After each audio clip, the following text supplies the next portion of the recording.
बोल मस्तकों के झुंड, आज जंग की घड़ी की तुम हार दो।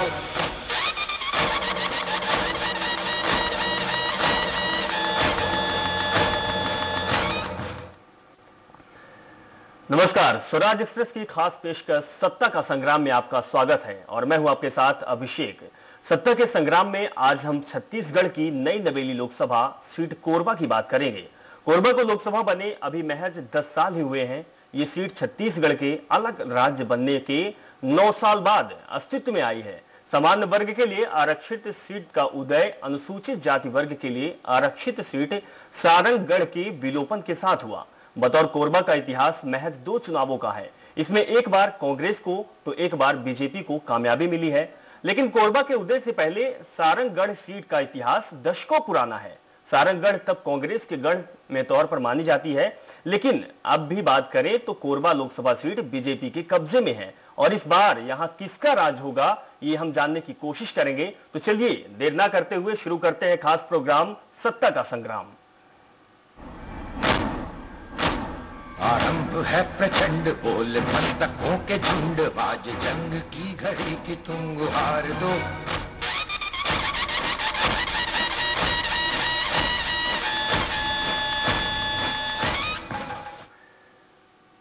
तो कोरबा लोकसभा सीट में 3 जिलों के कुल 8 विधानसभा सीटें आती हैं। वैसे ये क्षेत्र प्रदेश के पहले मुख्यमंत्री यानी अजीत जोगी का प्रभाव वाला है और वो इसलिए क्योंकि मरहावी विधानसभा की सीट भी कोरबा लोकसभा के हिस्से में है। ऐसी राजनीतिक पृष्ठभूमि वाली सीट पर इस बार क्या है सियासी समीकरण? 2019 में चुनावी दंगल में कौन मारेगा यहां से बाजी? आज हम यही जानने की कोशिश करेंगे क्षेत्र की जनता और माननीयों से। लेकिन उससे पहले एक रिपोर्ट देखकर इस संसदीय क्षेत्र के चुनावी इतिहास को जान लेते हैं। साथ ही आपको यह भी बताते हैं कि अब इस बार सीट पर असली टक्कर किसके बीच है। कोरबा एक ऐसा क्षेत्र जिसे छत्तीसगढ़ की ऊर्जाधानी कहा जाता है। यहाँ से देश के कई हिस्सों को बिजली सप्लाई होती है। ताप नगरी कोरबा कोयले की खान है। यहाँ दुनिया का सबसे उच्चतम क्वालिटी का कोयला मिलता है। इस क्षेत्र में छत्तीसगढ़ का दूसरा सबसे बड़ा बांध मिनी माता बांगो डैम भी है। हसदेव नदी से सिंचित ये क्षेत्र भारत के विभिन्न सांस्कृतिक रंगों को अपने में समेटे हुआ है। यहाँ छत्तीसगढ़ के साथ ही कई राज्यों के प्रवासी लोग सालों से निवासरत हैं। जल जंगल जमीन से समृद्ध इस क्षेत्र की पहचान धार्मिक नगरी के तौर पर भी है। भले ही कोरबा लोकसभा का संसदीय इतिहास 1 दशक ही पुराना है, लेकिन ये राजनीतिक तौर पर बेहद समृद्ध है। छत्तीसगढ़ के पहले मुख्यमंत्री अजीत जोगी जैसे नेता इसी सीट से सुर्खियों में आए। हालांकि इतना सब कुछ होने के बाद भी कोरबा विकास के अनेक पैमानों पर बेहद उपेक्षित है। कोरबा लोकसभा सीट का उदय सारंगगढ़ लोकसभा सीट के विलोपन के साथ हुआ। 2009 में जब नए लोकसभा सीटों के लिए परिसीमन हुआ तो छत्तीसगढ़ की अनुसूचित जाति के लिए आरक्षित सीट सारंगगढ़ विलोपित कर दी गई। सारंगगढ़ की जगह कोरबा अनारक्षित वर्ग की लोकसभा सीट बनी। सारंगगढ़ लोकसभा से कुछ विधानसभा सीटें जांजगीर के हिस्से में आईं, जबकि कुछ रायगढ़ में चली गई। इस तरह जांजगीर आरक्षित सीट हो गई, जबकि कोरबा में बिलासपुर की मरवाही और कोरिया जिले की विधानसभा सीटें मिला दी गई। कोरबा लोकसभा क्षेत्र के निर्माण से पहले सारंगगढ़ संसदीय क्षेत्र आपातकाल के बाद देश के राजनीतिक मानचित्र पर आया था। सारंगगढ़ लोकसभा में 1977 में हुए पहले चुनाव में भारतीय लोक दल के गोविंद राम मिरी ने कांग्रेस के गोविंद प्रसाद अनुरागी को करीब 12,000 मतों के अंतर से पराजित किया। लेकिन इसके बाद 1980 में हुए लोकसभा चुनाव में कांग्रेस के दिग्गज नेता विद्याचरण शुक्ल और पंडित शिव प्रसाद तिवारी की प्रेरणा से राजनीति में आए परसराम भारद्वाज ने कांग्रेस को पहली जीत दिलाई। इसके बाद लगातार 6 चुनावों में जीत दर्ज कर परसराम भारद्वाज ने सांसद के रूप में एक लंबी पारी खेली। लेकिन 1999 में परसराम बीजेपी के पीआर खूटे से हार गए। हालांकि इस बीच प्रदेश के बदले राजनीतिक माहौल में विवादों में घिरे खूटे बीजेपी छोड़कर कांग्रेस में चले गए। लेकिन सारंगगढ़ की सीट बीजेपी के कब्जे में ही रही। जब 2004 में लोकसभा चुनाव हुए तो गुहाराम अजगले ने कांग्रेस के परसराम भारद्वाज को बड़े अंतर से पराजित किया। इस तरह गुहाराम अजगले सारंगगढ़ लोकसभा क्षेत्र के अंतिम सांसद रहे। 2009 में जब कोरबा लोकसभा सीट पर पहला चुनाव हुआ तो कांग्रेस को यहां से जीत मिली। कांग्रेस के दिग्गज नेता और वर्तमान में विधानसभा अध्यक्ष चरणदास महंत यहां से सांसद चुने गए। तब केंद्र में कांग्रेस की लगातार दूसरी बार सरकार बनी थी। हालांकि 2014 में चली मोदी लहर में देश भर में कांग्रेस की हार का असर कोरबा में भी रहा।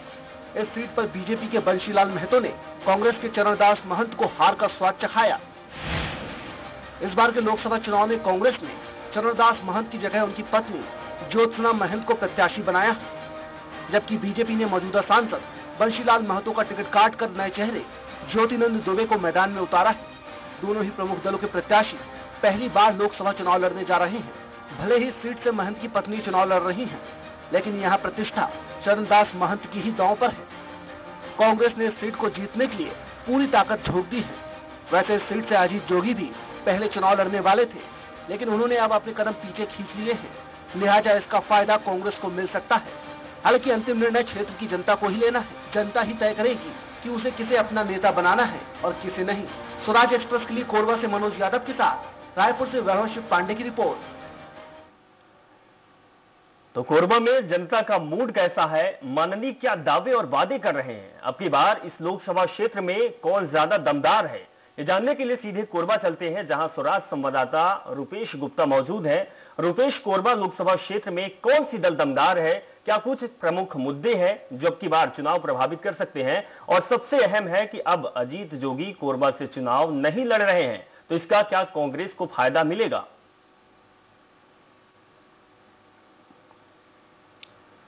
देखिए, अजीत जोगी चुनाव नहीं लड़ रहे हैं, लेकिन उनके अलायंस के दूसरे पार्टनर बीएसपी यहां से अपना उम्मीदवार खड़ा कर रही है। कोरबा, जिसे कहा जाता है ऊर्जा की नगरी, जो पूरे प्रदेश को रोशन करता है, लेकिन ये कितना बदहाल है या बेहाल है या फिर ये वाकई में बहाल है, इन सवाल का जवाब ढूंढेंगे आज के इस खास कार्यक्रम में।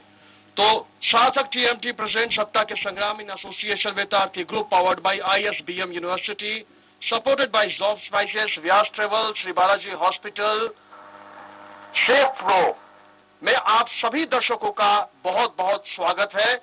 और हमारे साथ बेहद खास पैनल है और काफी बड़ा पैनल है। कोशिश करेंगे कि सब तक पहुंचे और सबसे बातचीत करें। हमारे साथ पुरुषोत्तम जी हैं, जो कि विधायक हैं, इसके अलावा जिला बीजेपी अध्यक्ष हैं अनूप अग्रवाल जी, बसपा के अध्यक्ष हैं, बसपा के जो उम्मीदवार हैं वो हमारे साथ हैं परमजीत सिंह जी, इसके अलावा रुक्मणी नायर जो कि भारतीय जनता पार्टी जिला उपाध्यक्ष हैं, उषा तिवारी जिला अध्यक्ष हैं कांग्रेस के कई दिग्गज यहाँ पे पहुंचे हुए हैं। हमारे बाईं तरफ भी कुछ साथी हैं कांग्रेस और भारतीय जनता पार्टी के। हमारे साथ राजकिशोर प्रसाद जी हैं जो कि शहर अध्यक्ष हैं, इसके अलावा सोनी जी हैं, श्याम सुंदर सोनी जी जो कि जिला प्रवक्ता हैं, और हमारे साथ योगेश जैन जी हैं जो कि निगम में प्रतिपक्ष के नेता हैं, और हमारे साथ कोरबा की शानदार जनता है। आप सभी का बहुत बहुत स्वागत है।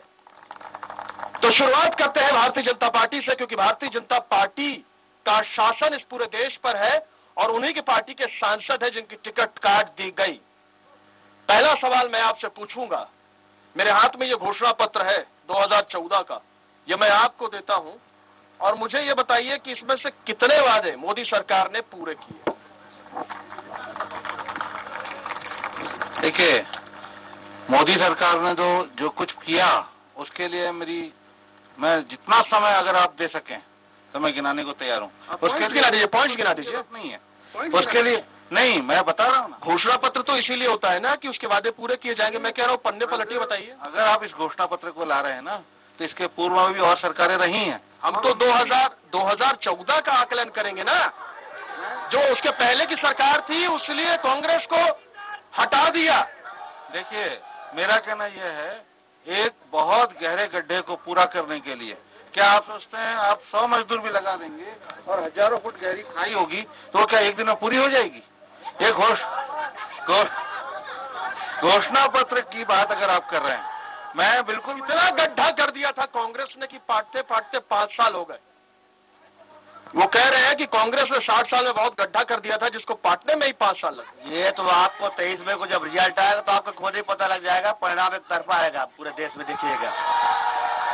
इन सबके बीच में एक प्रत्याशी है, दिलचस्प है क्योंकि हमारे प्रोफेशन से नाता रखते थे, पत्रकारिता से। आप दूसरे हैं ऐसे उम्मीदवार जिनसे मैं मिल रहा हूं, हालांकि आपको पार्टी सिंबल मिल गया है। महासमुंद में एक साथी उतरे हैं बिना सिंबल के निर्दलीय, आप बसपा से पत्रकारिता छोड़ करके कैसे आ गए? देखिए, हमेशा एक जुनून रहा है कुछ करने का। मैं तो कहूंगा कि भाजपा सरकार भी इससे पहले थी, वो बताए क्या की है। आज यहाँ प्रदूषण को लेकर देख लीजिए, कांग्रेस सरकार ने क्या किया। 10 साल इससे पहले सरकार थी, खुद यहाँ के जो मंत्री थे, तब कुछ नहीं हो पाया। लेकिन मैं जनता के बीच में जाऊंगा, मैं पत्रकार था जरूर, मैं जनता के बीच में जाऊंगा और ये जानूंगा जनता से कि असली मुद्दा क्या है, जनता क्यों जो चाहती है वो क्यों नहीं होता है। तो वो बेसिकली मेरा फोकस रहेगा इस बात को लेके कि जो जनता क्या चाहती है। जनता के बीच में कोई जाता नहीं, बड़े बड़े नेता सब अपनी अपनी बातें रखते हैं, मैनिफेस्टो बनाते हैं और कुछ उसमें किसी प्रकार का भी उसमें उन लोग इम्प्लीमेंट करते नहीं हैं, जिसमें जनता को बहुत बुरा खा। आज कांग्रेस का मैनिफेस्टो आया है, 5 बड़े वादे किए गए हैं।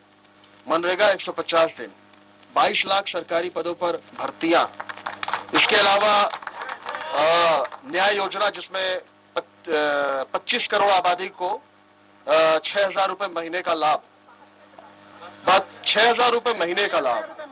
तो ये जो घोषणाएं हुई हैं, इसको किस तरह से देखती हैं? मैं ये कहना चाहूंगी कि ये जो घोषणाएं हुई हैं वो नितांत कोरी हैं। इसमें सारा कुछ झूठ है, क्योंकि इन्होंने इससे पहले विधानसभा में जितनी जो योजनाएं लेकर के आई थी और जितनी जो घोषणाएं की थी, आप स्वयं बताइए क्या उन घोषणाओं को उन्होंने पूरी तरीके से पूरा किया। चुनाव आने के पहले कांग्रेस का केवल एक काम है कि वो घोषणा करती है और उन घोषणाओं पे अमल नहीं करती है। आप आम जनता से पूछिए कि उन घोषणाओं पे कितना अमल हुआ। आम जनता से पूछेंगे, लेकिन उससे पहले कांग्रेस की नेत्री हैं, उनसे बातचीत करते। जो आरोप ये लगा रही हैं, कांग्रेस वादा करती है, पूरे नहीं करती। मैं बताऊं आपको, ये तो इनकी आदत हो गई है बीजेपी की। बीजेपी वादा करती है और भूल जाती है। जब 2014 में चुनाव हुए थे तो माननीय प्रधानमंत्री जी ने घोषणा की थी कि सभी महिला समूहों के खाते में 15 लाख रुपए आएगा, मगर आज तक बेरोजगारों को रोजगार दिया जाएगा। बेरोजगारों की लाइन लगी हुई है, मगर मोदी जी जब चुनाव होता तो हमेशा वादा करते हैं। भाजपा के लोगों को झूठा वादा करने की आदत पड़ चुकी है। ये भाजपा के लोगों को नहीं, आप पूरा जनता देख रहा है जिस तरीके से चौकीदार चोर है करके जिस तरीके से नारा लगा रहे हैं। तो आज देश का हर एक व्यक्ति चौकीदार बनने के लिए तैयार है। कोई एक व्यक्ति बता दीजिए जो पप्पू बनने के लिए तैयार है। इसी से पूरे देश की जनता को ये समझ लेना चाहिए कि कौन चोर है और कौन चौकीदार है। जो आरोप उन्होंने लगाई, जो बात उन्होंने कही, आपने सुना भी। उन्होंने कहा कि पूरा देश चौकीदार बनने को तैयार। अगर ऐसे चौकीदार से देश का अगर हजारों करोड़ रुपए बाहर जाता है तो हम ऐसे चौकीदार नहीं, हमको देश को चलाने वाला सशक्त नेतृत्व चाहिए। देश को चलाने वाला सशस्त्र नेतृत्व। चूंकि चुनाव लोकसभा का है, कमलेश जी आप वरिष्ठ पत्रकार हैं, उन सबके बीच में जो बुनियादी समस्याएं हैं कोरबा की, प्रदूषण पूरे देश में सबसे ज्यादा जिन शहरों में, उसमें कोरबा का नाम भी शुमार है। और इसके अलावा मेडिकल कॉलेज या फिर ट्रेन की फैसिलिटी लंबे समय से यहाँ के लोगों की डिमांड रही है, जो आज तक पूरी नहीं हुई। ये मुद्दे कहाँ चले जाते हैं और वाकई में क्या किसी जनप्रतिनिधि में आपको ये नजर आता है कि वो इन मुद्दों को, जो ये समस्याएं हैं, उनको खत्म करना चाहता है? बिल्कुल नहीं। अभी जिनके बीच हम बात कर रहे हैं, कोई चौकीदार चोर है बोल रहा है, कोई राहुल पप्पू है बोल रहा है, मूल मुद्दे की बात बहुत कम होती है। कोरबा लोकसभा क्षेत्र की बात अगर हम करें तो कोरबा या कोरिया, ये दोनों जिले ऐसे हैं जो श्रम बाहुल्य हैं, श्रमिक बाहुल्य हैं। यहाँ कोयला की खदानें हैं दुनिया भर की। जिन सुविधाओं की आपने बात की है उससे पूरी तरह से ये क्षेत्र महरूम है। हम भाजपा या कांग्रेस की बात नहीं करेंगे। अगर एक ने कुछ किया तो दूसरे ने टांग खींची, दूसरे ने कुछ करने की कोशिश की तो पहले वाले ने टांग खींची। ये हम लोग शुरू से देखते आ रहे हैं। जब भी जनता अपनी तरफ से आवाज उठाने की कोशिश करती है तो कहीं न कहीं उसमें राजनीति करने वाले लोग प्रवेश कर जाते हैं, थोड़ा सा गड़बड़ कर देते हैं। लेकिन कुछ मामले ऐसे हुए हैं कि कोरबा की जनता सामने आई, सारे राजनीतिक दलों को एक होकर के उनके स्वर में स्वर मिलाना पड़ा और उसमें कामयाबी मिली है। तो मुझे ऐसा लगता है कि कोरबा की जनता जिस तरह से अब उन्मुख हुई है अपने हक हुकूक के लिए, वो कहना शुरू की है, भविष्य में कुछ सुखद दिन आएगा। आखिर क्यों जनता की बात नहीं सुनी जाती है? चुनाव में आते हैं, वादे किए जाते हैं, दावे किए जाते हैं, लेकिन जनता की जो बुनियादी समस्याएं हैं उनको दूर करने की कोशिश क्यों नहीं की जाती है? प्रदेश की सबसे बड़ी इंडस्ट्री यहाँ पे है, एनटीपीसी है, बाल्को है, और ऐसी स्थिति में अगर कोरबा की आवाज नहीं सुनी जा रही है तो उसके लिए जिम्मेदार कौन है? ये सवाल मैं इसलिए आपसे पूछ रहा हूं क्योंकि आपके सबसे ज्यादा जनप्रतिनिधि इस क्षेत्र का प्रतिनिधित्व किए हुए हैं। जहाँ तक कोरबा के जनप्रतिनिधि का सवाल है, क्षेत्र की जनता की समस्याओं के निराकरण के संबंध में। तो अभी अभी जैसे कमलेश यादव जी ने बताया कि सरकारें जब दोनों जगह चेंज रहती हैं तो उसमें थोड़ी दिक्कत आती है। अभी कोरबा की खास बात बताता हूँ। पिछले 15 साल से यहाँ भारतीय जनता पार्टी की सत्ता रही है और निगम में नगर पालिका निगम कोरबा में कांग्रेस की महापौर पहली बार बैठी है। तो इस बीच जो छत्तीसगढ़ में भाजपा की सरकार थी और निगम में कांग्रेस की सत्ता, इस बीच कोरबा के समस्याओं के लिए जितना हमने लड़ाई किया, लेकिन भाजपा की सरकार ने ये हमेशा, मेरे को लगता है कि उन्होंने अघोषित रूप से यहाँ के अधिकारियों को या सभी को ऐसा आदेश दे दिया था कि निगम में कोई भी ऐसा विकास कार्य नहीं किए जाए। उसके बावजूद अभी देखिए, इस एक्सक्यूज से आप बच नहीं सकते। सेंट्रल में तो आपकी सरकार रही, राज्य में लंबी समय तक सरकार रही, आजादी के तो कोरबा के अंदर अभी जो कोरबा क्षेत्र में जो जल आवर्धन योजना हमारे पिछले यूपीए सरकार की देन है, जिसमें नहीं, मैं उसकी बात नहीं कर रहा हूँ कि कांग्रेस ने क्या किया, भाजपा ने क्या किया। मैं ये पूछ रहा हूँ कि जो बुनियादी समस्या है वो क्यों नहीं हल हो रही है, उसको क्यों नहीं एड्रेस किया जा रहा है। देखिए, जनप्रतिनिधि के हाथ में होती जनता की ताकत, और जब हमारे जनप्रतिनिधि कांग्रेस के विधायक हैं यहाँ पर और प्रदेश में भाजपा की सरकार है, हमारा जनप्रतिनिधि रोड की लड़ाई लड़ता है। रोड बनाने के लिए, पानी की व्यवस्था के लिए सारी लड़ाई रोड में लड़ी उन्होंने, लगातार संघर्ष किया और इसीलिए जनता ने लगातार तीसरी बार विधायक जयसिंह अग्रवाल जी को चुना। संघर्ष, रोड की समस्या कमलेश यादव है, ये कमलेश यादव है, इनके साथ पूरे कांग्रेस के लोगों ने जन क्षेत्र की समस्याओं के लिए लड़ाई लड़ी और सफलता हासिल की, चाहे रोड की लड़ाई हो चाहे कहीं की लड़ाई हो। जयसिंह अग्रवाल का आप उनका बखान कर रहे हैं। चर्चा यहाँ तक है कि जयसिंह अग्रवाल चाहते थे कि उनकी पत्नी को सांसद का टिकट मिले, लेकिन मिल गई ज्योत्सना महंत को, तो उनकी पत्नी को क्यों नहीं टिकट देते? कोरी अफवाहों से दूर रहिए, कोरी अफवाहों से दूर रहिए। लोगों की अपनी अपनी राय रहती है। हमारी क्षेत्र के कांग्रेस के लोगों की ये चाहत थी कि आदरणीय महंत जी ने लगातार लोकसभा का नेतृत्व किया और हर दिल में जगह बनाई। उसी का परिणाम है श्रीमती ज्योत्सना महंत ने घर घर जाकर महंत जी का प्रचार प्रसार किया, उसी दम पे उन्हें प्रत्याशी बनाया कांग्रेस ने। भाई साहब, 3 महीने हुए हैं प्रदेश में कांग्रेस की सरकार नहीं हुए, लोग ऊब गए, थक गए, कर्जा ले लेके इनके पास अगले व्यवस्था नहीं है। ये लबरा पार्टी है। जरा लोकसभा की बात करो, लोकसभा में अरे 15 साल में प्रदेश को बेच खाया है। अभी घोटाला पे घोटाला, नॉन घोटाला, पुनीत गुप्ता फरार, हम रमन सिंह के दामाद पुनीत गुप्ता फरार है, पुलिस खोज रही है, घोटाला के ऊपर घोटाला चल रहा है, पूरे प्रदेश का कमीशन खोरी बना दिया गया है। No commission. जो आरोप आप वहाँ लगाते हैं ना कि 60 साल में गड्ढा, वो ये कह रहे 15 साल में आपने गड्ढा। भाई साहब, मैं बताऊंगा 10 साल अभी आम जनता जो यहाँ पब्लिक खड़ी है वो युवा पब्लिक है। 10 साल में यूपीए की सरकार ने देखी है, 5 साल मोदी की सरकार देखी है। 10 साल में यूपीए सरकार में घोटालों की बारात रही है। 1,76,000 का घोटाला, 2G घोटाला, स्पैम घोटाला। आप अरे भाई, अभी चुनाव 2014 का नहीं है, 19 का है। 19 पे आइए। 5 साल में आपकी सरकार ने क्या काम किया, यहाँ के सांसद ने क्या काम किया प्रदूषण को घटाने के लिए, बाकी सुविधाओं के लिए? 23,000 करोड़ रुपए 5 सालों में सांसद ने यहाँ खर्च किया है। जन धन योजना, प्रधानमंत्री आवास योजना, नाना प्रकार की योजनाओं से जनता सीधे लाभान्वित हुई है। प्रदूषण को समस्या मानते हैं। प्रदूषण पहले से कम है, लेकिन यहाँ की जो महापौर है उनके द्वारा कोई इंटरेस्ट नहीं लिया, प्रदूषण कंट्रोल नहीं हो पाया। जहाँ तक मैं लोकसभा चुनाव की बात करूंगा, आज मोदी बनाम राहुल का चुनाव है। पब्लिक से पूछ लीजिए आप। यानी गरीबों की बात ना की जाए, किसानों की बात ना की जाए। इस देश ने देखा कि दिल्ली में तमाम लाखों की संख्या में किसान पहुंच गए, मल तक अपना खा करके अपना विरोध जताया, जो उनकी बदहाली है। पूरे देश में किसान आत्महत्या कर रहे हैं, उसके लिए कोई चर्चा न की जाए, केवल मोदी की और राहुल गांधी की। वो इस देश के भाग्य विधाता है दोनों नेता। इसके अलावा मुद्दों पे कोई बात न की जाए, ये चाहते हैं आप? राहुल गांधी जिनके पास फंड नहीं है और बात करते हैं 72,000 रुपए साल देंगे, पैसा कहाँ से लाएंगे? सिर्फ झूठ बोल के सत्ता जाने का ये षड्यंत्र है। सत्ता जाने झूठ बोलते हैं राहुल गांधी जब 72,000 की घोषणा की है, इनके पेट में दर्द होने लग गया। जब ये 15 की बात कर रहे थे, कहाँ से आता फंड? आज राहुल गांधी जो कहते हैं वो करते हैं, कहाँ से लाएंगे?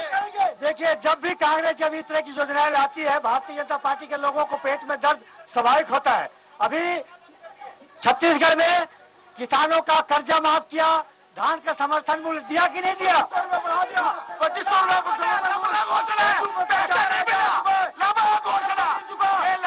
आपके ननकी राम कंवर कहते हैं, एक सेकंड सवाल आपके ननकी राम कंवर कहते हैं कि मेरा पैसा आ गया, आप कह रहे हैं कि पैसा नहीं आया। जो असली किसान है उनको पैसा नहीं दे रहे, वो नहीं है असली किसान। पूछ के ननकी राम कंवर असली किसान नहीं है, आप ये कह रहे हैं? ये जानबूझ के गरीबों को नहीं दे रहे हैं, हमारे विधायक जी को दे के ये गलत राह दिखा रहे हैं कि हम।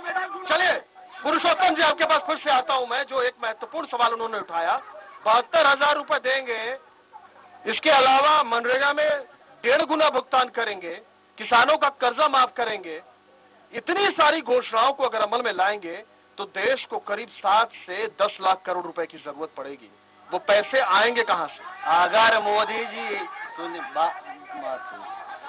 मोदी जी एक झटके में 3.5 लाख करोड़ उद्योगपति को दे सकते हैं तो हमारे कांग्रेस पार्टी किसानों के लिए जितना भी पैसा लगे देने के लिए तैयार है। नहीं, उन्होंने तो 3.5 लाख करोड़ दिया ना, यहाँ तो 9 लाख करोड़ चाहिए। अबे उदाहरण आप छत्तीसगढ़ देख लीजिए, या ना होने के बाद भी हमने पूरा किया, जब हमने प्रदेश में पूरा किया। कमलेश जी एक सवाल ये है, ये जो घोषणाएं कांग्रेस ने की है, इसका क्या असर आप देखते हैं कोरबा में? देखिए, असर तो पड़ता है। कुछ लोग राजनेताओं पर भरोसा करते हैं और उनको लगता है कि जो कुछ कहा जा रहा है उस पर अमल किया जाएगा, लेकिन अधिकांश लोगों के मन में, यहाँ जो लोग खड़े हुए हैं, अगर पार्टी की बातों से इतर उनसे चर्चा की जाए तो पता लगेगा कि सब ये कहेंगे कि घोषणाएं सिर्फ घोषणाएं होती हैं, वादे होते हैं, वादों पर अमल नहीं होता। ये चाहे भाजपा की बात हो, चाहे कांग्रेस की बात हो, बसपा की बात हो, जितने भी दल भारत में अभी काम कर रहे हैं, सब वादे तो बड़े खूबसूरत करते हैं। चलिए एक चूंकि हमारे साथ बाकी लोग भी हैं, उनको थोड़ा सा कम वक्त मिल पा रहा है। जी, तमाम चर्चा आपने सुनी, आपका क्या कमेंट? देखिए, मैं दोनों पार्टी से बोलना चाहूंगा। दोनों पार्टी सत्ता में रही, लेकिन आज तक मूलभूत सुविधाएं जनता को न मिली है, न कुछ होता है। मैं चाहता हूं हार जीत किसी की भी हो, वो मायने नहीं रखना चाहिए, लेकिन जनता के बीच में जो जनता चाहती है वो कार्य होना चाहिए। आप ये पप्पू और चौकीदार कर करके जनता को कब तक बेवकूफ बनाओगे? आप जनता के बीच में जाओ, जनता की बात सुनो और जनता के बीच में ये जानो कि भाई जनता को असली तकलीफ किस बात की है। अब देखिए, आज हमारे प्रदूषण को देख लीजिए, चाहे ग्राउंड को देख लीजिए, कुछ भी देख लीजिए, कोई सुविधाएं नहीं दिख रही है। लेकिन चलो ठीक है, जैसा भी। जी, आप कुछ कहना चाहती हैं? मैं ये कहना चाहती हूँ कि जो स्थानीय मुद्दा होता है ये विधायक के अंदर का मुद्दा होता है, लेकिन जो सांसद का मुद्दा होता है ये पूरे भारत देश के लिए मुद्दा होता है। और वास्तव में अगर कांग्रेस की सरकार 50 साल जब शासन की तो पाकिस्तान से लोग आते थे और यहाँ से मार के चले जाते थे, यहाँ बम फेंक करके चले जाते थे, तब कुछ भी नहीं होता था।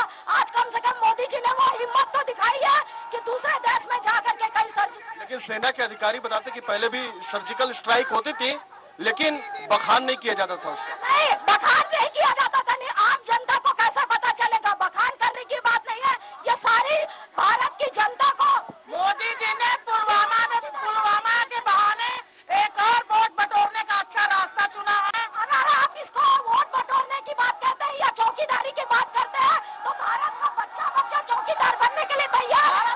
चलिए, बहुत सो रहे हैं, उनसे बातचीत करते हैं। जी देखिए, सबसे पहले तो मैं लोगों को बताना चाह रही हूँ कि विधायक क्या किया, बोल रहे हैं ना, निगम का टैक्स इनकम मोदी कम नहीं किया है, विधायक जी का काम किया। दूसरी बात, आज मैं महिला हूँ इसलिए महिला की बात बता रही हूँ। उज्ज्वला योजना चालू किए थे, पहले लालच दिया गया था कि 200 में सिलेंडर मिलेगा, आज 18% लोगों का सिलेंडर सिर्फ वही भरवा रहे हैं, बाकी सिलेंडर बंद करके रख दिए हैं। ये दूसरी बात हुआ। और इनका कहना कि पूरा हमारा सरकार यहाँ इतना साल था काम किए, कुछ काम नहीं हुआ, इसी डर के मारे 11 सांसद को कैंसिल कर दिए। चलिए, 11 सांसदों को कैंसिल कर दिए गए। आप लोग भी बहुत उतावले हो रहे हैं। ये थाली के बैगन, ये क्या बोलेंगे? अभी छत्तीसगढ़ में कांग्रेस की सरकार आई है और गरीबों का नमक बंद कर दिया गया, इससे बड़ा मुद्दा क्या? इन्होंने बोला हमारी सरकार आते ही छत्तीसगढ़ में दारू बंद होगा। ये कांग्रेस की बेरोजगारों को बेरोजगारी भत्ता छत्तीसगढ़ शासन भूपेश बघेल की सरकार ने घोषित किया था, किसी भी बेरोजगार को बेरोजगारी भत्ता नहीं मिला, विधवा पेंशन नहीं मिल रहा है। 15 दिन से सर्वर डाउन है भाई साहब, 22 तारीख से सर्वर डाउन है। सारे विभाग के पेमेंट 2000 करोड़ रुपए के पेमेंट बाउंस कर दिए गए। प्रदेश में नमक और चावल बंद कर दिया गया है। चलिए, हाँ,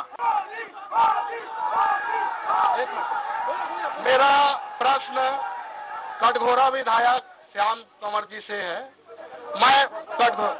मैं उनसे पूछना चाहता हूं कि कांग्रेस ऐसा कौन सा विकास 60 साल में नहीं कर पाई कि अब सत्ते में आएंगे तो करेंगे। चलिए, ये आपका नाम गलत बोल रहे हैं, पुरुषोत्तम कंवर जी हैं। मोदी जी ने 2014 में 2 करोड़ युवाओं को रोजगार देने की बात कही थी। कितने लोगों को रोजगार मिला है? काला धन लाने की बात की थी, 1 पैसा लाया कि नहीं ये बता दे। और कांग्रेस का विजन स्पष्ट है, कांग्रेस जो कहती है वो करके दिखाती है। देखिए, जो लोग ये बोलते हैं केवल नारेबाजी से, और किसी की बात को अगर आप नारेबाजी से दबाना चाहते हैं तो उसमें आप सफल नहीं हो पाएंगे। देखिए, मोदी जी ने कभी नहीं कहा कि 15 लाख रुपए देंगे। उन्होंने कहा देश के बाहर इतना काला धन है कि यदि वो काला धन देश के अंदर ले आया जाता है तो एक एक व्यक्ति को 15 लाख रुपए मिल सकता है। इस बात को बदल के 15 लाख देंगे ये बोला गया। देश को जो काला धन लाएंगे ये तो बोला था। हाँ, आप क्यों नहीं आए? आप पत्रकार हैं, आप जानते हैं अच्छी तरीके से। आम जनता से कहीं ना कहीं आपकी जानकारी बढ़ी हुई है। आप जानते हैं लगातार उस क्षेत्र में कानून बनाए गए और लगातार उन पैसे कितने आए वो बता दीजिए। निवेदन किया था पहले ही कि वो जो काम है, जो 60 साल का गड्ढा है, आप चाहेंगे तो आप जब उस समय ना 60 महीने आप मांग रहे थे तो आपको 60 साल मांग लेना था। लेकिन ये बात आपने 2014 में 60 महीने मांगे थे ना। अच्छी तरीके से मानते हो। आपने 60 साल मांगा था क्या? बिल्कुल सही बोल रहे हैं। 60 महीने में आपने क्या किया वो बताइए। मैं वही बता रहा हूँ। 4 करोड़ 70 लाख बेरोजगार हुए। मैं भाई साहब वही बता रहा हूँ। बेरोजगारी की दर पिछले 45 साल में सबसे ज्यादा है, 6.7%। तीसरा सवाल, आपने इन 60 सालों में 2 करोड़ रोजगार का वादा तो मोदी ने किया था ना। मोदी जी की नीयत को देखा है और आज उसी का कारण है कि आज सभी दल, जितने विपक्षी दल हैं, सब घबराए हुए हैं। गठबंधन, महागठबंधन। यहाँ तो दिख रहा है कि कांग्रेस के लोग काफी उत्साहित हैं। आपके नेता गायब हो जा रहे हैं। हर जगह हमारा कार्यक्रम चल रहा है, वो टाइम दे करके नहीं आते। उसका कारण है, देखिए, सरकार 15 साल बाद बदली है। कहीं ना कहीं कार्यकर्ताओं में, क्योंकि 15 साल बाद थाली में बैठने को मिला है तो उत्साह ज्यादा है। इसको मैं समझता हूँ। ये स्थिति हमेशा बनती है और कई लोग तो यहाँ ऐसे बैठे हुए हैं जो अभी जोगी कांग्रेस से कूद के यहाँ आए। चलिए, जोगी कांग्रेस से आए हैं। हाँ, सोनी जी का भी इनका उत्साह खत्म हो गया। अभी इन्होंने बोला ना हमारे में उत्साह है, उमंग है, जोश है। इनका उत्साह फुस हो गया, फुस। ये कांग्रेस की सरकार छत्तीसगढ़ में है। ये दमदारी के साथ 11 की 11 सीटें लोकसभा में कांग्रेस जीत के आएगी, अपने दम पे जीत के आएगी। अरे हम तो बोलते हैं इस हिंदुस्तान में पूरे विश्व का सबसे बड़ा कोई घोटाला हुआ है और नोटबंदी का घोटाला हुआ है। नोटबंदी के मार्फत इन्होंने पूरी देश की जनता का पैसा लूट लिया। काला धन कहाँ गया? कहाँ है काला धन? चलिए, कहाँ है काला धन? हाँ बोलिए। आज यहाँ पे हमारे कोरबा लोग सवाल पूछिए सर, टाइम कम। कोरबा लोकसभा के लिए यहाँ पे श्रम बाहुल्य क्षेत्र है और यहाँ पे एक मजदूर को भारतीय जनता पार्टी ने अपना प्रत्याशी बनाया है। यहाँ पे आप भाजपा से और यहाँ पे भारतीय जनता पार्टी के जो प्रत्याशी है मजदूर है और एक साइड में कांग्रेस। नहीं, सवाल क्या है साहब? परिवारवाद से बनाया है। मैं ये बता, परिवारवाद से कांग्रेस ने अपना प्रत्याशी बनाया, ये सवाल मैं आपसे पूछ चुका हूँ। आप इतने सारे नेता हैं, आपके बीच में किसी को कोई इस लायक नहीं लगता कि उनको भी नया मौका मिलना चाहिए? परिवार से पहले पति फिर पत्नी है। जहाँ तक कोरबा लोकसभा से कांग्रेस की जो प्रत्याशी पार्टी ने बनाया है, उस क्षेत्र की जनता की मांग पर उन्हें पार्टी ने बनाया है। उन्होंने टिकट नहीं मांगा था। पूरे लोकसभा क्षेत्र की जनता ने अपना सलाह दिया कि आज गांधी परिवार से लेकर कोरबा तक परिवारवाद। चलिए, जवाहरलाल नेहरू, इंदिरा गांधी, राजीव गांधी, राहुल गांधी। अच्छा। अभिषेक सिंह कौन है? अभिषेक सिंह हमारे दिलीप सिंह जुदेव के लड़के युद्धवीर सिंह जुदेव कौन है? बिल्कुल श्याम बैस कौन है? लेकिन योग्य है। अच्छा, आपने तय कर लिया कि योग्य? आप बोलिए। योग्यता होनी चाहिए। कांग्रेसी न बिकते हैं न झुकते हैं, वो हमेशा देश के लिए लड़ते हैं। चलिए, पीछे जाना पड़ेगा। जी। आपका स्वागत है। पहले तो मैं तीसरी लोकसभा कोरबा लोकसभा बनने के बाद पहले कांग्रेस के सांसद थे, तब यूपीए की गवर्नमेंट थी, बाद में भारतीय जनता पार्टी के सांसद थे, एनडीए की सरकार थी। लेकिन दोनों ही सांसदों ने इस क्षेत्र का दोहन शोषण किया है और यहाँ की समस्याओं के लिए उन्होंने कोई जागरूकता नहीं दिखाई। बहुत अच्छी बात, यहाँ की समस्याओं के लिए दोनों में से कुछ नहीं किया। हमारा सवाल बीजेपी से है कि इन्हें अपने पूर्व सांसद पे कार्यों का भरोसा ही नहीं रहा। आज भी लोग विकास को ढूंढ रहे हैं इस शहर में।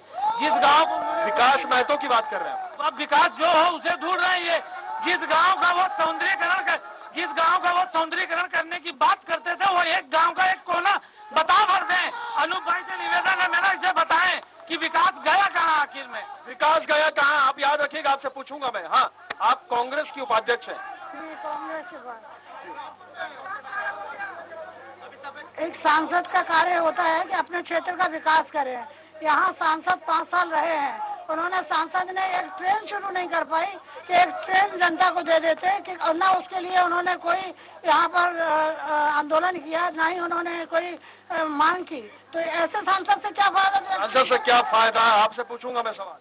भैया, जो भाजपा के हमारे सारे मित्र नाम के आगे चौकीदार लगा रहे हैं, पता नहीं ये किस चीज की चौकीदारी कर रहे थे, किस चीज की तो चौकीदारी कर रहे थे।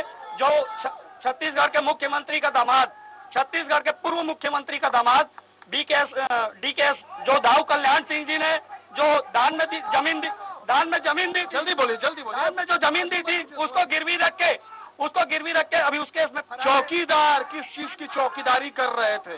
सबसे बड़ी बात है भारत देश की चौकीदारी। नहीं, रमन सिंह को लेकर के सवाल पूछा। पुनीत गुप्ता ने फर्जी तरीके से पूरा हॉस्पिटल ही गिरवी रख दिया। मैं इस बारे में नहीं, चौकीदार जो सवाल आपसे पूछा जाएगा। और फिर उसके बाद में आप ये पूछ रहे हैं कि हसदेव एक्सप्रेस के बारे में, ट्रेन के बारे में। तो इससे पहले महंत जी जब चुनाव का टाइम आया था, जब वो सांसद थे, तब उन्होंने केवल 3 महीने के लिए ट्रेन चलाई थी और 3 महीने के बाद में वो ट्रेन बंद हो गई थी।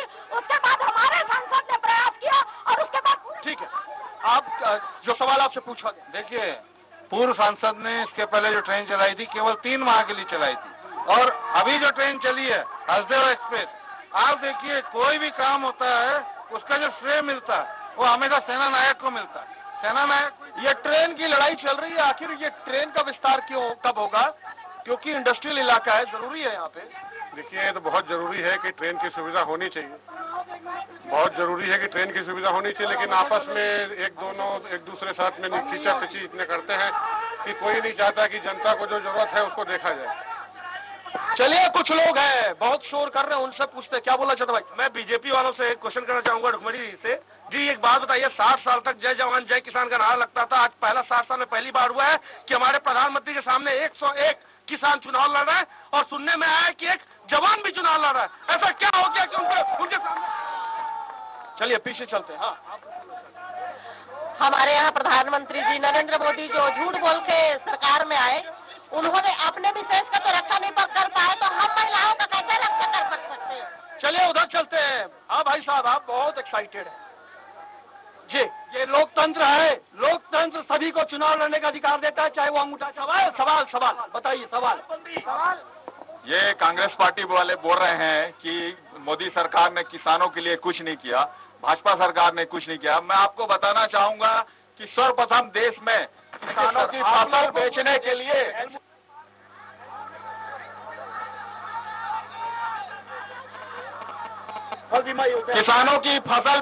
लिए रजिस्ट्रेशन की एक सुविधा दी, ताकि वो किसान अपना पहले रजिस्ट्रेशन कराए। मैं कांग्रेस के अपने मित्रों से पूछना चाहता हूं कि उनको इस देश में प्रधानमंत्री जो है दुश्मनों की आंख में आंख डालने वाला चाहिए या लोकसभा में आंख मारने वाला चाहिए?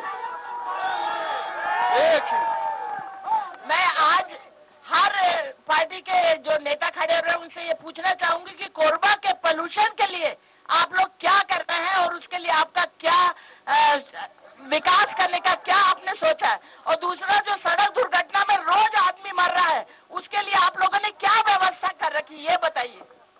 देखिए, मैं सभी नेता से एक ही सवाल करना चाहता हूं। आज 100 बेड हॉस्पिटल है, वहां पर 100 मरीज से ज्यादा 148 मरीज अभी 4 दिन पहले थे, और कम से कम 40 से 50 मरीज वापस गए। मैं सभी नेता से ये पूछना चाहता हूं, ये 100 बेड को 200 बेड कौन करना चाहता है और कब तक होगा ये? चलिए पीछे चलते हैं, पीछे कुछ साथी हैं जो सवाल पूछना चाहते हैं। हाँ बताइए। अभी तक हम लोग चरण दास महंत जी को देखे, महतो जी को देखे, अब की बार हम हाथी छाप देखेंगे, काहे की क्या बात है, बहुत बढ़िया। जी जी, मैं आम जनता के रूप में पूछना चाहता हूँ, कोरबा की सबसे बड़ी समस्या यहाँ का कम्युनिकेशन सिस्टम है। यहाँ पे ट्रेनें 365 दिन में 153 दिन 2 ट्रेनें कैंसिल रही हैं। दोनों पार्टियों से पूछना चाहता हूँ, क्यों नहीं गए आप लोग में से कोई भी स्टेशन में? एक आदमी के अंदर जोश है, दूसरा आदमी के पास सत्ता थी, क्यों नहीं गए आप स्टेशन में और आप लोगों ने यहाँ की ट्रेनें चालू कराई? जी भैया, मैं दोनों पार्टी से पूछना चाहता हूँ कि ये वोट के लिए लालच दे रहे हैं। मैं यहाँ आम पब्लिक से पूछना चाहता हूँ कि ये जो 15,72,000 ये हराम का पैसा किस किस को चाहिए? आप आम पब्लिक जवाब दो कि ये हराम का पैसा किस किस को चाहिए? नहीं, आप कैसे बोल सकते हैं कि हराम का पैसा है? हराम का पैसा है। हमको रोजगार चाहिए, हमको सड़क चाहिए, हमको ट्रेन चाहिए कोरबा में। ये हराम का पैसा हमको नहीं चाहिए। चलिए, जब यहाँ पर विधायक का चुनाव हुआ तो हमारे राहुल जी ने घोषणा पत्र जारी किया था, जिसमें धान खरीदी किया जाएगा, बिजली बिल माफ किया जाएगा, और कुछ किसानों ने धान नहीं बेचा। जब मोदी जी इतने सच्चे थे तो किसानों ने धान नहीं बेचा। जब विधायक बन के आए राहुल जी ने घोषणा जो पत्र जारी किया, धान का कर्ज माफ किया और बिजली उसका कर्ज माफ करा। चलिए, बहुत सारे सवाल आ गए हैं, जवाब ले लेते हैं। चलिए भाई साहब, आखिरी मौका आपको दे रहा हूँ। मेरा कांग्रेस के मित्रों से पहले आप बता दीजिए, भाजपा के है ना? कांग्रेस के मित्रों से प्रश्न है, आज वो बोल रहे हैं कि 20% लोगों को हम लोग महीने में 6,000 बैंक खाते में डालेंगे। मैं उससे प्रश्न ये पूछना चाहता हूँ, 65 साल में तो एक गरीब का खाता नहीं खुलवा पाए, वो पैसा कैसे डालें? चलिए, सवाल आ गया, लाइन से लेते हैं जी। मोदी जी की योजना है किसान सम्मान निधि, प्रति परिवार 6,000 रुपये सालाना देंगे। उसे प्रति परिवार का आएगा महीने का 500 रुपए और प्रति व्यक्ति आएगा 3 रुपए 33 पैसे। ये मेरे को बताइए, 3 रुपए 33 पैसे आज क्या होता है आज किसी में, ये बताइए। और मैं बता रहा हूँ, कांग्रेस की न्याय योजना है देश के 25 करोड़ लोगों को गरीबी रेखा से ऊपर उठाना, उनको सम्मानजनक जीवन जीने के लिए व्यवस्था की जा रही है। चलिए, कांग्रेस के कुछ लोगों ने आपसे सवाल पूछा था। सम्मानजनक जीने की अगर उनकी व्यवस्था की जा रही है तो एक गरीब जो इतने सालों से जिसको चावल मिलता था, जिसको चना मिलता था, आप बताइए कि आप, उन्होंने एक सवाल किया कि आपको आंख मारने वाला नेता चाहिए या दुश्मनों की आंख में आंख मिला करके जवाब देना? हमको वो नेता चाहिए तो जो देश का विकास करे, और देश का नाश करने वाला नेता नहीं चाहिए। हमको वो नेता चाहिए जो बेरोजगारों को रोजगार दे, किसानों का कर्जा माफ करे, महिलाओं को सुरक्षा दे। हमको वो नेता चाहिए जो हमारी देश के ऊपर आंख उठा के देखे तो उसका। भाई साहब, ये जो पूरी बसपा के लिए वो आवाज। अच्छा, एक सवाल आपसे मेरा ये है, क्योंकि बहुत देर से आपके पास आया नहीं, कि अजीत जोगी की पार्टी के साथ आपका अलायंस है। अजीत जोगी ने कहा कि हम कोरबा से लड़ेंगे। पहले अमित जोगी के हवाले से ये खबर आई कि अमित जोगी लड़ेंगे, फिर अजीत जोगी लड़ेंगे, फिर विड्रॉ कर लिया। ये इसकी क्या वजह है? देखिए, उन्होंने ये भी कहा था कि छत्तीसगढ़ कोर कमेटी और बहन मायावती जी से मैं बात करूंगा। देखिए, उन्होंने ये भी कहा था कि छत्तीसगढ़ कोर कमेटी के और मैं बसपा के बहन मायावती से बात करूंगा, क्योंकि ये अलायंस का मामला है। तो उसमें जो निर्णय लिया जाएगा वो उसको हम देखेंगे, उस पर विचार करेंगे, यह भी साथ में कहा था। और जोगी जी हमारे गठबंधन के बहुत बड़े नेता हैं और उनके निर्देश में ही हम चुनाव लड़ेंगे और आगे बढ़ेंगे। देखिए, निश्चित रूप से जोगी जी ने घोषणा की थी और लगातार वो अपने बयान बदलते रहे। पहले उन्होंने कहा था अमित जोगी चुनाव लड़ेंगे, बाद में स्वयं का बोला था। एक सवाल मेरा अपने कांग्रेसी भाई से है कि 72,000 रुपए जो देंगे, जिसकी वो घोषणा कर रहे हैं, वो कहाँ से आएंगे ये तो बता दें। जो टैक्स पे करेंगे, इस बात को तो रिजर्व बैंक पूर्व गवर्नर रघुरामा राजन ने भी कह दिया कि ये संभव है। और मैं एक महत्वपूर्ण बात सबसे शेयर करना चाहता हूँ, ये आजाद भारत का सबसे बड़ा घोटाला ये राफेल मुद्दा, राफेल घोटाला, जो यूरोपियों के सरकार 126 विमान, वो कह रहे हैं कि नोटबंदी सबसे बड़ा घोटाला आप कह रहे राफेल है। नोटबंदी तो ही है, ये देश को पता है नोटबंदी और जीएसटी देश को क्या लाभ हुआ है। राफेल में घोटाला हुआ है, प्रति विमान 1,000 करोड़ रुपए का घोटाला हुआ है। जो आपका कमेंट, जो तमाम सवाल आ रहे हैं, उन सवालों के बीच देखिए, अभी कुछ लोगों ने जो कहा, जैसे शिव भाई ने कहा कि सांसदों ने क्या किया। कांग्रेस की सरकार थी तो उस समय डॉक्टर चरणदास मान केंद्रीय कृषि राज्य मंत्री थे, सरकार उनकी थी, सांसद उनके थे। एनडीए की सरकार आई, सांसद उनका और सरकार उनकी। ये सबसे बड़ी विसंगति है। शांत हो जाइए, शांत हो जाइए, बात सुनिए। जो गेस्ट है उनकी बात सुनिए प्लीज। आप ही के सवाल है, आप ही के सवाल है। एक ये नारे लगाने से कोई भला होने वाला नहीं है, चाहे ये नारा लगाए चाहे ये नारा लगाए। महत्वपूर्ण बात यह है कि जो कोरबा की समस्या है, जिसको लेकर के पीछे कुछ युवाओं ने कहा, यह हकीकत है कि जो ज्वलंत समस्याएं हैं उन पर चर्चा नहीं होती। हम राफेल पे चले जाएंगे, पाकिस्तान की ऐसी तैसी करना शुरू करें, यहाँ की बात करिए कोरबा की। कोरबा लोकसभा क्षेत्र में हमारे जनप्रतिनिधि जो हम जिनको चुन के भेजते हैं या भेजेंगे, ये क्या करने वाले? ट्रेन की बात की लोगों ने, तो कोरबा के पत्रकारों ने उस आंदोलन की अगुवाई की थी और सारे लोगों ने उसमें साथ दिया था। कहने में कोई संकोच नहीं है कि सर्वाधिक बेहतरीन भूमिका उसमें तत्कालीन विधायक वर्तमान राजस्व मंत्री जयसिंह अग्रवाल ने निभाई थी। ये पत्रकार होने के नाते भी स्वीकार करने में कोई दिक्कत नहीं। लेकिन 153 दिन वो कह रहे हैं कि ट्रेन बंद रही, उसके लिए क्या किया? हम लोगों ने आंदोलन किया, पूज्य जी कमलेश जी के नेतृत्व में पूरे रोड की लड़ाई लड़ी, हमारे सारे सभी सदस्य, हमारे विधायक जी के नेतृत्व में सारे लोग लड़ाई लड़े, उसी की सांसद आपके। भाई साहब मैं बोलूंगा, लोकसभा चुनाव देश का प्रधानमंत्री चुनता है, ये अमेरिका नहीं है, अपना सांसद चुनता है। सांसदों ने बहुमत के आधार पर ही प्रधानमंत्री, सांसद चुनते हैं प्रधानमंत्री, हम प्रधानमंत्री नहीं चुनते हैं। सांसदों की संख्या बहुमत में आएगी तभी उसी पार्टी का प्रधानमंत्री होगा। देश को मोदी की जरूरत है। राहुल क्या कर लेगा? राहुल अपना परिवार नहीं बना पा रहा है, राहुल अपना परिवार नहीं बना पा रहा है, ये व्यक्तिगत आक्षेप है और स्वराज एक्सप्रेस आपके इस आरोप से बिल्कुल अपने आप को अलग करता है। आपका व्यक्तिगत आरोप है, इससे हमारा कोई लेना देना नहीं। देश को आपको चौकीदार नहीं चाहिए, देश को सतर्क नेतृत्व चाहिए। राजीव गांधी इस हिंदुस्तान को एक नया युग देना चाहते हैं और मोदी जी पकवान चलाना चाहते हैं हम लोग से। आज मोदी जी की बदौलत हर घर में शौचालय है। मैं आपसे 2-3 सवाल, एक सेकंड प्लीज। 2014 में मोदी जी जब आए थे सत्ता में तो उन्होंने कहा था महंगाई कम करेंगे। हमने ये देखा कि अंतर्राष्ट्रीय बाजार में पेट्रोलियम के रेट गिर गए, लेकिन उसके बावजूद हमारे देश में 80 रुपए पेट्रोल बिक रहा था, 90 रुपए तक चला गया। उस पर आपका क्या कहना है? काला धन हमारा वापस नहीं आया, उस पर आपका क्या कहना है? आपने कहा था रॉबर्ट वाड्रा को अलग करेंगे, अंदर करेंगे, कांग्रेस के नेताओं को अंदर करेंगे, कुछ नहीं हुआ, कोई कार्रवाई नहीं हुई। आप मेरे को ये बता दीजिए, 2 करोड़ रोजगार छोड़ दीजिए, 4 करोड़ 70 लाख लोग बेरोजगार हो गए। सबसे बड़ी बेरोजगारी 22 लाख करीब आपके सरकारी नौकरों के पद खाली हैं, क्यों नहीं भरे गए? हर घर आप किस लिए वोट मांगते हैं? शौचालय बनवाने के लिए। हर घर में शौचालय बना, काफी लोगों को रोजगार मिला, वो छोटे छोटे लोगों ने काम लिया और शौचालय बनाया। हर घर में पानी नहीं है, शौचालय लाख रुपए कर रहा है, शौचालय घोटाले के बारे में सारे लोग अंदर जाएंगे। शौचालय पानी नहीं है, राहुल गांधी हो, नीरव मोदी को पैसा देके अरबों का घोटाला किए। कल के पेपर आपने देखा होगा, बहुत जल्दी इसका भी खुलासा हो जाएगा और कांग्रेस के अंदर जाएंगे। आप एक बार मोदी को दोबारा ला के दीजिए, मोदी है तो मुमकिन है और मोदी के साथ मोदी ही लक्ष्य हमारा है। संसद चुके मोदी को बैठाना। आज ये हालत है, इनके चौकीदार के आंख में काजल डाल के मेरी चौकसी पैसा ले गया, नीरव मोदी पैसा ले गया, विजय माल्या पैसा ले गया। ये चौकीदार के काम में 52 लोगों का घर बर्बाद हो रहा था। अरे चौकीदार चलिए कुछ जनता के बीच में फिर से चलते हैं। जी मैं ये कहना चाहूंगा कि कोई कहता है 72,000, कोई कहता है 15 लाख। एक चीज कहना चाहूंगा कि क्या करेगा 72,000? हेलो सर, आजादी से अब तक कांग्रेस और भाजपा दोनों ने देश को लूटा है। इस पर बदलाव चाहिए और बदलाव के रूप में बहन मायावती को प्रधानमंत्री के रूप में आभारी हम लोग देख रहे हैं और बदलाव होकर रहेगा, बदलाव होकर रहेगा। जी मेरा नाम गोकुल प्रसाद भारती है, मैं भी यही कोरबा में पढ़ा लिखा बड़ा हुआ हूँ।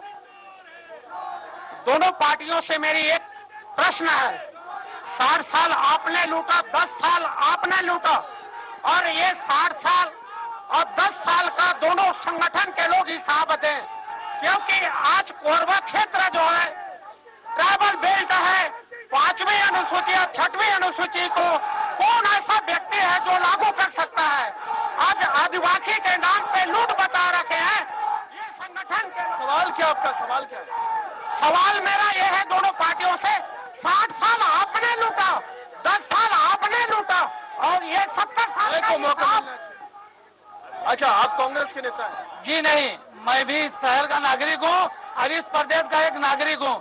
आज बीजेपी के लोग इतने डरे हुए हैं कि जो 15 साल से इस प्रदेश के मुखिया के रूप में हमारे रमन सिंह थे, आज उनको बीजेपी डर के मारे लोकसभा से टिकट देने को तैयार नहीं है। बीजेपी अपने एक भी कार्य 15 साल के नहीं गिना सकते इस प्रदेश में।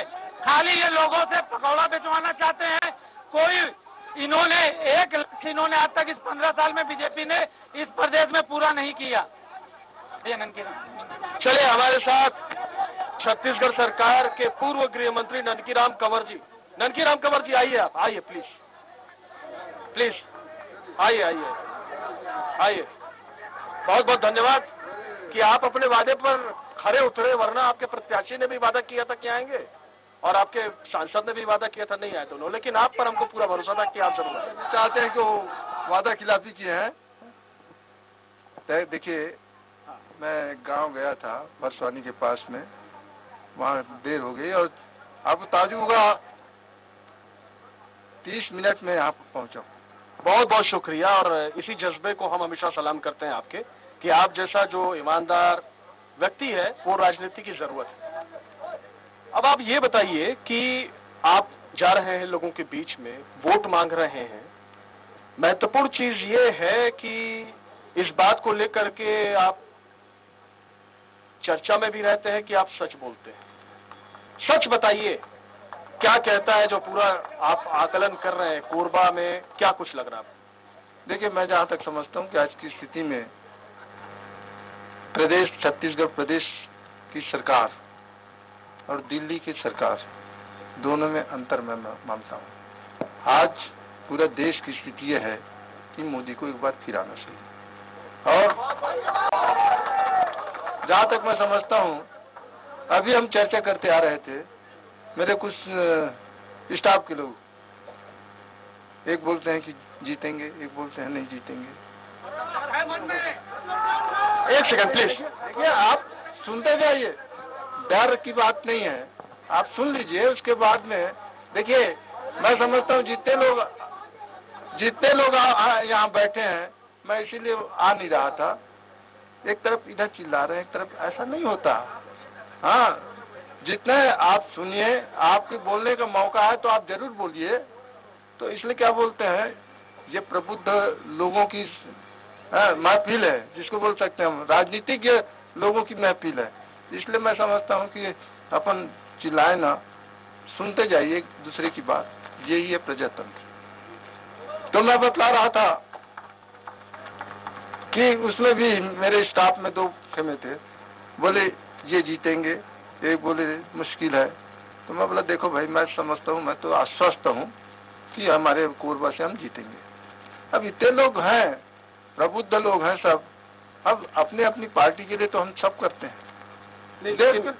अब चर्चा ये चल रही है, मैं बोला देश के लिए सोचिए कि सचमुच में आप देश की स्थिति क्या है। तो इसमें मैं समझता हूँ कि जितना देखो, अगर मैं कहूँ ये ठीक नहीं है, ये ठीक नहीं है, देखिए आप प्लीज, आप लोग थोड़ा सा एक किसी व्यक्ति की वरिष्ठता, उनकी पोजीशन का ख्याल रखिए। अगर बोल रहे हैं और वो बात अपनी रख रहे हैं, हमारे पास समय कम है, आप लोगों को पर्याप्त मौके मैंने दिए, प्लीज। नहीं, ये तो कोरबा की आप लोग बहुत क्या बोलते हैं, अच्छी स्थिति नहीं बना रहे। देखिए भाई, ये पूरा देश के लोग देखेंगे और हम चिल्ला रहे हैं मोदी ऐसा, राहुल ऐसा। अरे ये राजनीतिक की बात नहीं है, ये तो मैं तो कहता हूँ, नहीं मैं बोल रहा हूँ, वो नहीं समझेंगे तो अब उनकी बात है। हाँ, नहीं शुरुआत। चलिए ये बताइए कि आपको लगता है कि मोदी जीतेंगे। मैं ये कहता हूँ कि कैसे जीतेंगे, ऐसे कौन से मुद्दे हैं जो आपको लगता है कि बनेंगे? बात बता रहा हूँ, क्योंकि देश का जो कर्जा है वो 82 लाख करोड़ हो चुका है। कर्जा की बात नहीं है। देखिए, प्रजातंत्र में जितना जो सरकार घाटे में चलता है वो सबसे अच्छी सरकार मानते हैं प्रजातंत्र। छत्तीसगढ़ सरकार भी बहुत घाटा में चल रही, 20,000 करोड़ का लोन लिया है। अच्छी सरकार है, तो जनता तो उसको कंसीडर करेगी ना। कौन? देखिए, अरे सुनते जाइए, मैं बोलूंगा तो आप नंगा हो जाएंगे। अच्छा, आप तो नंगा है ही है, आप तो नंगा है ही है, इसमें कोई दिक्कत नहीं। जी जी नहीं, अब क्या रखूं, ये न तो ये सुनने देंगे किसी को और न बोलने देंगे, कोई मतलब नहीं। आप कोरबा के लोगों को देख रहे हैं कि सचमुच में ये जो यहाँ की बुनियादी समस्या है, बुनियादी जो समस्या, एक सेकंड, आप लोग कोरबा की बात कर रहे हैं, आप लोग शांत रखिए। नारेबाजी करने के लिए पर्याप्त मौके आप लोगों को दिए गए, लगाए। प्रचार करेंगे तो खूब मौके आएंगे नारेबाजी के लिए। जी, कोरबा की बड़ी समस्या है पोल्यूशन। कोरबा की बड़ी समस्या है कि यहाँ पे जो रोजगार है इंडस्ट्रीज में, वो छत्तीसगढ़ियों को उस तरीके से नहीं मिल पाता है शायद जिस तरीके से हमको लड़ने की जरूरत है। वैसे भी क्या बोलते हैं, हम देश की बात बोलते हैं तो सिर्फ छत्तीसगढ़ के लोग रहे, ऐसा नहीं है, लेकिन कहीं ना कहीं ये हम लोगों की कर्तव्य हो जाती है कि अपने स्थानीय लोगों को पहले प्रमुखता दें। अच्छा, एक सवाल और आपसे कि ट्रेन को लेकर के बड़ी चर्चा होती है, कई दिग्गज यहाँ से राजनेता हुए, चरणदास महंत हुए, बंशीलाल महतो हुए, आप खुद हुए और तमाम लोग, लेकिन ट्रेन की जो स्थिति है वो आज ज्यों की त्यों बरकरार है। 5 साल के से आपके सांसद हैं, पोल्यूशन का वही हाल है, रोड का वही हाल है। रोड में तो जरूर हमारी कमी है, कमजोरी है। और प्रदूषण को लेकर के, प्रदूषण तो होना है साहब, इसको क्या बोलते हैं, न दिल्ली में रोक सकन, न कोरबा रोक सकता। इतना पॉल्यूशन हो रहा है, वो नहीं रुक सकता। नहीं, लेकिन एक चीज हमने देखा कि भिलाई में बहुत ज्यादा प्लांटेशन करके कंपैरेटिवली कुछ बेहतर रिजल्ट। देखिए, प्लांटेशन करना ही इसका विकल्प नहीं है। या तो आप विकास कर लीजिए, दूसरा विकल्प उसका है नहीं। चलिए, बहुत देर से आए, वक्त की कमी है, चूंकि वाइंड अप करने का वक्त है। आप सभी मेहमानों का बहुत बहुत शुक्रिया और कोरबा की शानदार जनता का भी बहुत शुक्रिया। कांग्रेस पार्टी और भारतीय जनता पार्टी